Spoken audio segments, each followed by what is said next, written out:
Sheesh, I'm telling you, gamers. Every time I record one of these sessions, I just get absolutely bombastedly, utterly insane. I don't know where I'm starting with this intro, but how about we just take it from the top? Hello, ladies and gentlemen, aliens, eldritch gods, creatures who may be from another plane of existence. My name is Connor Shank, and today you're listening to another episode of Connor Talks Games. And this is going to be a rather specific episode, but before we get into that, I'd like to talk a little bit about what I've been up to because it's been a minute since I actually recorded one of these. So recently, I finally got done with my Oblivion playthrough. I started from the top, helped Uriel Septum. We went around all Cyrodiil. Sanguine probably has the best Daedric Prince quest. Don't even at me. Running around naked and casting a spell and rabble rousing inside of the city was definitely really fun. And I think all in all, I enjoyed it. Um, Skyrim may have the racism axe, but Oblivion has the chart. And let me tell you something, it was very cathartic being called an Enwa at least 6 ways from Sunday when a Dunmer looked at me pretty funny. Between the two DLCs, the Nine Divines and the Shivering Isles, it's the Shivering Isles every time without fail, don't even at me. But other than that, I've been rather preoccupied starting a playthrough in Fate Umbral Star. Uh, my friend held me at gunpoint, and I said, sure, I'll do it, and I did. And I'm currently playing through that, started on hard mode, and I got my ass kicked. But other than that, the usual deluge of games continue. Getting ready to start my yearly Halo 3 playthrough on Lasso difficulty, so wish me some luck in that respect. And other than that, I made another poor financial decision in purchasing a Grey Knights army, which I'm currently trying to figure out the paint scheme for. I'm debating between Sister Fried or maybe Father Arendelle from the Painted World DLC, I believe it is, from Dark Souls 3. Not the craziest paint scheme in the world, but honestly, I think it might lend itself pretty well for the cause.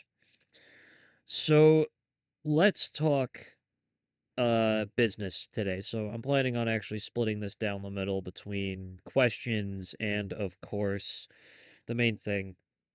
Now, like I said, this is a very specific episode, and the reason for that is I want to talk about a game that I have very high uh both, like heavily invested into and also just legitimately care about, Space Marine 2. Now, for those of you who are familiar, Space Marine 2 is the funny game where it's the Warhammer 40,000 IP in which you play big man in power armor, go hit other angry people with big stick type stuff. It's developed by Saber Interactive. It's probably one of the best 40K games we have up to date. And in general, very, very like it's good. It is not great, I think would be the best way to describe it. And today we're gonna talk a little bit about that. So initially, when the game launched, uh, there was it was in my opinion, I liked it. It was very well made as far as the combat was concerned. It felt fun to carve up Xenos, and it was nice to see the Thousand Suns. I enjoyed customizing my Space Marine in the Operations game mode, and I also very briefly played a bit of the PvP. And typically speaking, honestly, just it was a nice launch in general. It wasn't too crazy, but it was nice. Now, of course, anything Space Marine related, you got to talk a little bit about, did it scratch the itch in the setting? And yes and no. So yes, in the fact that I could customize my Space Marine, I could play different classes, and yes, in that there was a nice amount of representation across the board in that respect, and the operations memo was great, and I like that. Now, no, and this is where we kind of get like a little bit great, like kind of gnarly about it. So I like the fact that Titus finally got an extended arc in Space Marine 2, but For every new development or situation that we got, there was at least one more piece that just didn't really quite fit with me.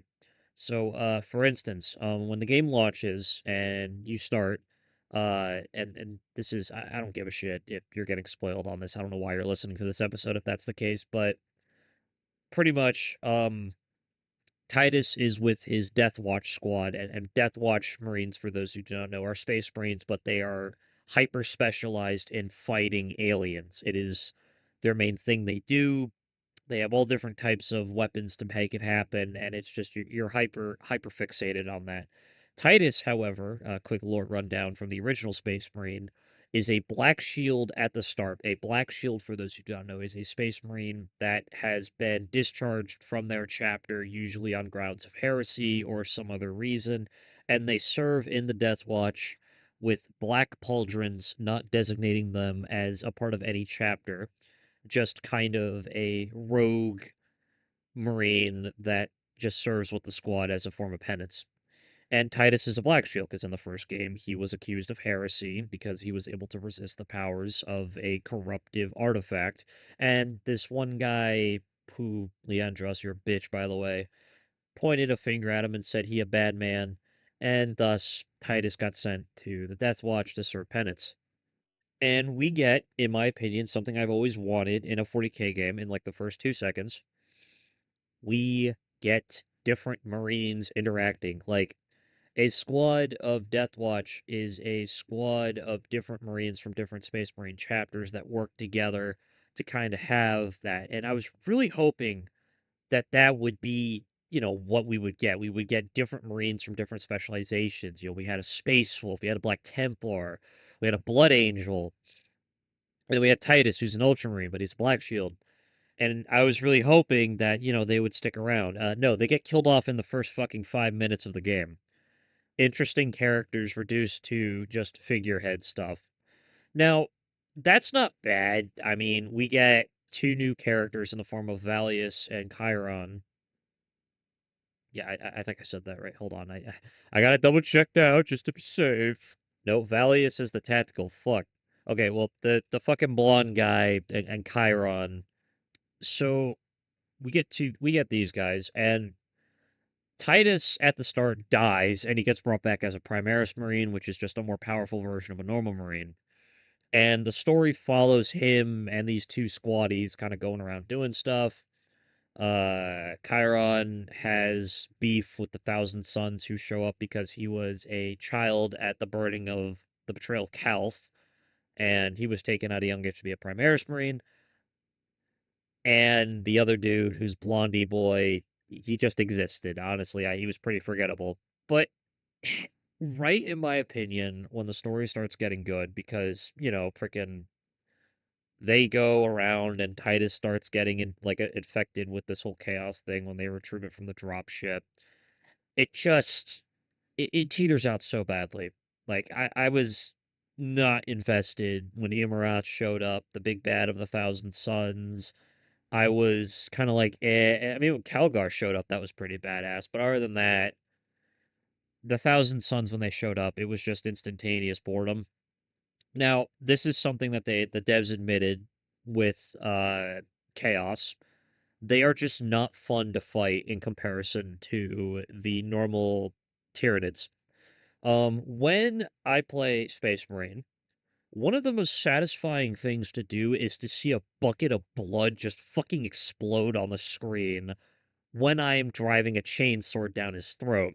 The visceral gut punch noise, like the freaking ram, just all of that. It's fun to see chunks of an enemy fly off. Now, the Thousand Sons, happy for the representation, though, are just Space Marine dust in a suit.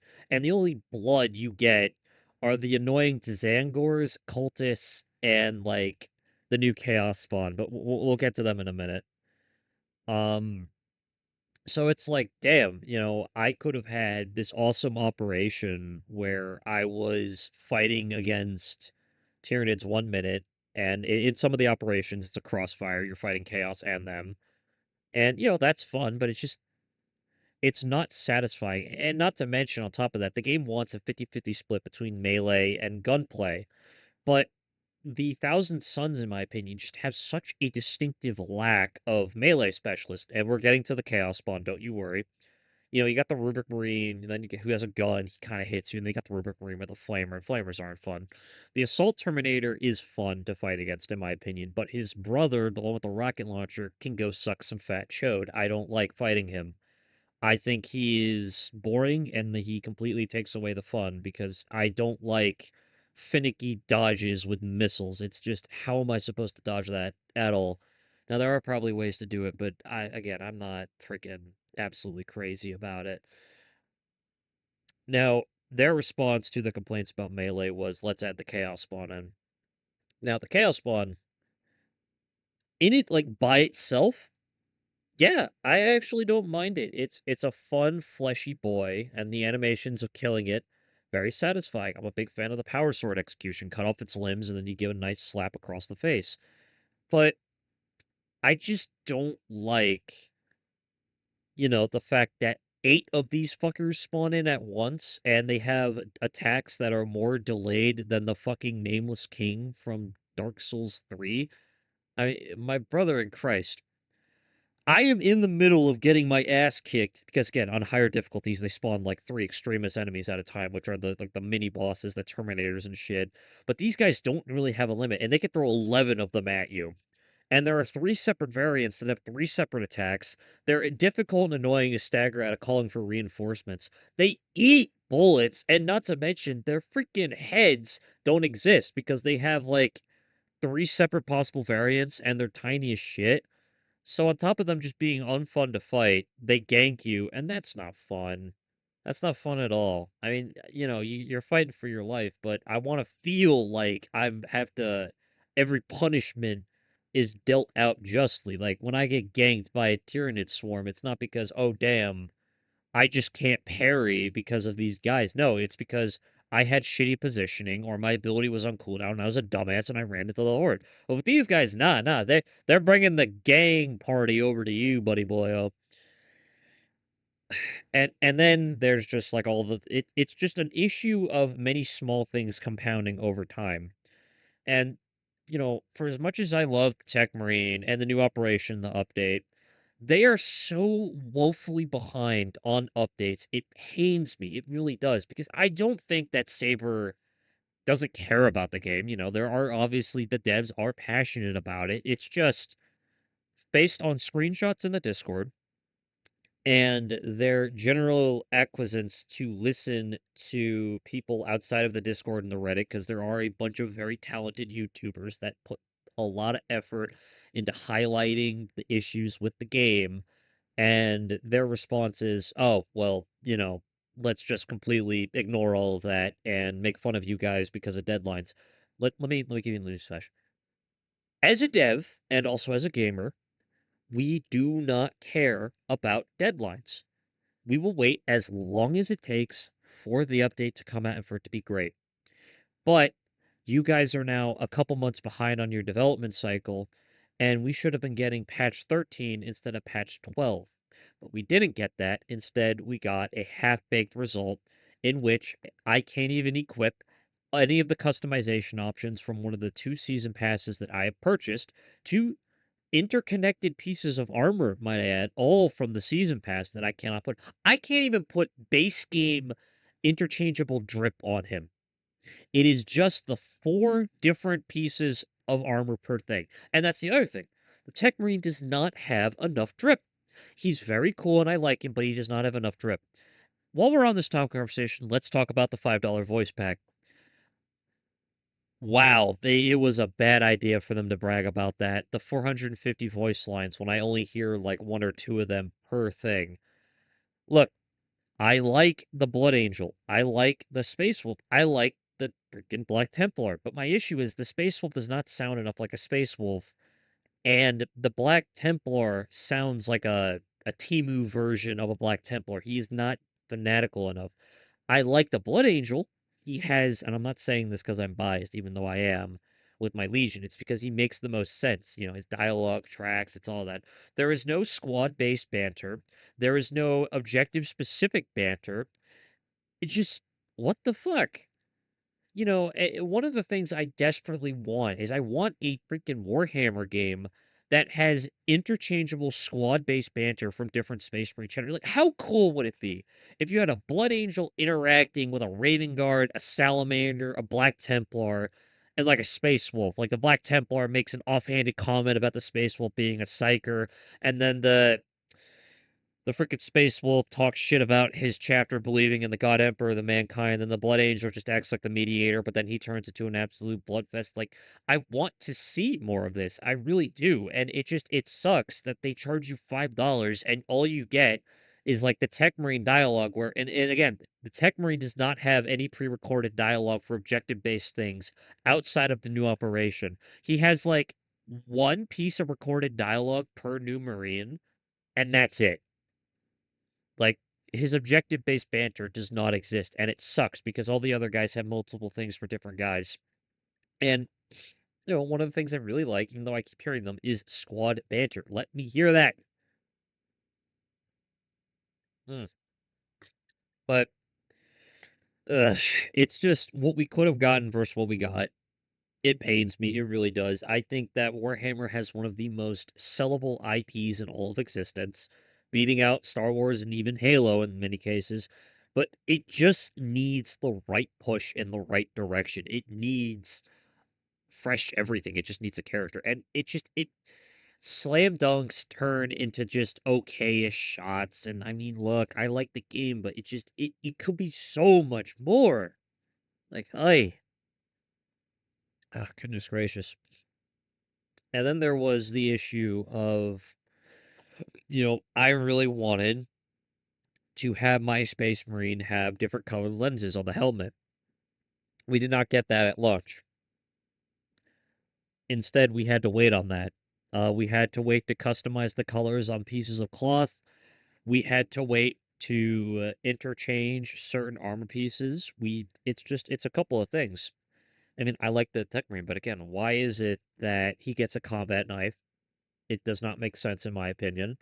Why does he why does the Omniscient Power Axe just feel so sluggish, I guess is the term? Like, the damage is not great, all things considered. All the mileage is in the charge strike, and he always does an overhead down strike when I would just like a couple of sweeps to go with that, but I have to sprint when I'm doing that. I know the rush mode exists, but I want a option in the light combo to deal with hordes that's not just charge attack, charge attack, charge attack. Because remember, in Space Marine, you could go down different trees. And this skill tree wants you to spec into that, I feel like. That's just the better option. Rush mode is cute and all, but it doesn't work too well. And it is what it is. I hope that, you know, Saber, the devs, they take it in consideration. Oh yeah, and that's the other thing. Why is it only 3 Space Marines? Why is it 3? Why'd you give me an odd number? Something about wanting it to be for the sake of balance. Man, fuck that. Give me more Xenos. Give me more Heretics. Balance it around 4 Marines. I do not care. I want to have 4 people at a time ready to rumble and absolutely throw hands. Oh, actually, let's talk about the PvP real quick now. So, if in case you don't know, the original Space Marine had a PvP based game mode, and it was fine. It was fun. It had updates. It had stuff going for it, but they just don't. It feels like this version of PvP feels more like an afterthought. Like the selection of game modes, the spread of maps, the balancing around it, just eh. Like, I have yet to meet a person who tells me they play Space Marine 2 purely for the PvP, because it doesn't exist. And, you know, it's fun to play it with people, but, like, private matchmaking wasn't really a thing at launch. There was issues with people, you know, just having different drip options and the complaints, but honestly, all things considered, it's not the worst, and I mean, the Hellbrute game mode is nice. Hey, let me talk about something that I like about the game. Again, it really does hit different when you're just playing with a squad and you're absolutely tearing up shit, and I do like replaying the operations. And it looks gorgeous too, like, even if they give me limited cosmetics to work with, they know their lore and they take pride in that because I see so much of the setting that I enjoy getting proper justice, and it's great. But again, what is good could have been great, but that's neither here nor there. Now we do actually I'd like to split up this segment now into the questions half, at least using the last 10 minutes here. So let's see what we got here. Let's actually start with one that was sent in from a friend of mine who lives in Australia. And yes, I know who you are. You harassed me about it once, not really, but like I just like over exaggerating. So this one has been asked a lot, and I'm gonna re-say it because I like re-answering this one every now and then. If you could remake slash remaster any games as a game dev yourself, what would you do? So if I had the budget and I had the ability to do it, and I think this would actually be really funny because we got the news about it. I would really love to remaster Bloodborne. I like not a remake, just a remaster. I would love to capitalize on the next generation of graphical hardware that we have to create a game that is not locked to 30 frames a second. I know optimization is such a heavily contested topic in the modern day gaming space with how lazy some devs can be about it, but I saw footage of people playing this on the PlayStation 5 in 60 frames.